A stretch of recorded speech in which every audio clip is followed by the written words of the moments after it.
Temen lo baru beli mobil dari main saham. Instagram penuh orang pamer profit puluhan juta. Grup WhatsApp heboh bahas saham yang harganya naik 100% dalam seminggu. Dan lo langsung pengen ikutan kan? Ini namanya FOMO, Fear of Missing Out.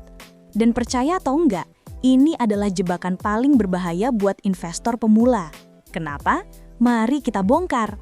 FOMO di dunia saham itu simple. Lo beli saham bukan karena bagus, tapi karena takut ketinggalan kereta cepat menuju kaya. Masalahnya apa? Pertama, ada yang namanya herding behavior, ikut-ikutan kawanan. Bayangin, lo lagi di mall, ada antrian panjang di satu resto. Tanpa mikir, lo langsung ikut antri.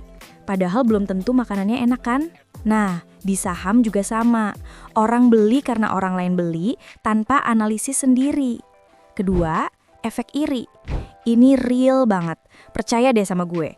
Cemburu sama profit orang lain adalah pemicu terbesar orang nekat beli saham tanpa mikir panjang. Lo lihat teman pamer traveling ke Bali dari hasil saham, lo langsung pengen juga. Ketiga, overconfidence. Lo pikir, gampang, tinggal beli sekarang, tunggu naik dikit, jual.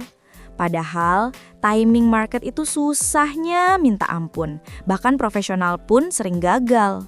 Sekarang, tambahin sosial media ke dalam campuran ini. Abis sudah. Makin sering lo scrolling Instagram atau TikTok soal saham, makin gede kemungkinan lo kena FOMO dan bikin keputusan impulsif. Yang bikin makin parah, para influencer pom-pom.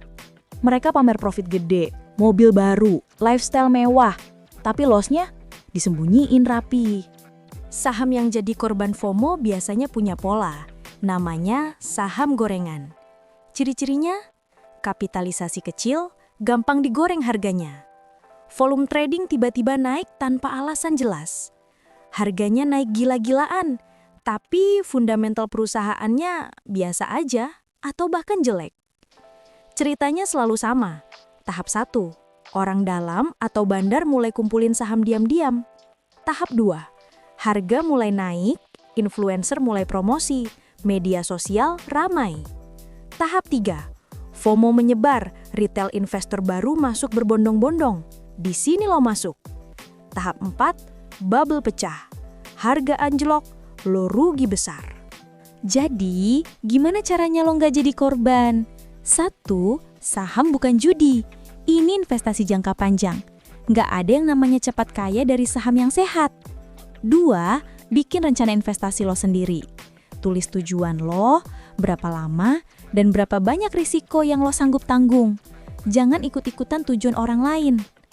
3, belajar analisis sendiri.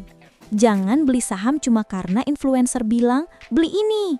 Pelajari minimal dasar-dasarnya. PER, PBV, ROE. Google aja, gratis kok. 4, mulai dari yang aman. Blue chip kayak BBCA. Perusahaan gede, stabil, nggak gampang digoreng. 5, terapkan aturan 24 jam. Kalau lo tiba-tiba pengen beli saham karena lihat viral di medsos, tunggu 1 hari. Besok, kalau masih pengen beli setelah lo riset, baru eksekusi. Biasanya, besoknya lo udah nggak pengen lagi. Dan yang penting, kurangin waktu lo nonton influencer pom-pom. Makin banyak lo expose ke hype, makin besar godaannya. Intinya gini, FOMO itu musuh terbesar lo sebagai investor pemula. Tapi kabar baiknya, lo bisa kalahkan itu. Nggak butuh rahasia atau jurus sakti. Cukup disiplin, sabar, dan punya rencana jelas. Investasi saham yang benar itu bukan sprint, tapi maraton. Dan pemenangnya bukan yang paling cepat, tapi yang paling konsisten. Jadi, jangan jadi spekulator yang dikendalikan rasa takut. Jadilah investor yang dikendalikan pengetahuan. Kalau video ini berguna, like, subscribe, dan share ke teman lo yang mungkin lagi kepikiran masuk saham. Let's invest smart, bukan impulsif. Nah, sekarang komen. Lo mau kita selanjutnya bahas apa? Komen ya di bawah.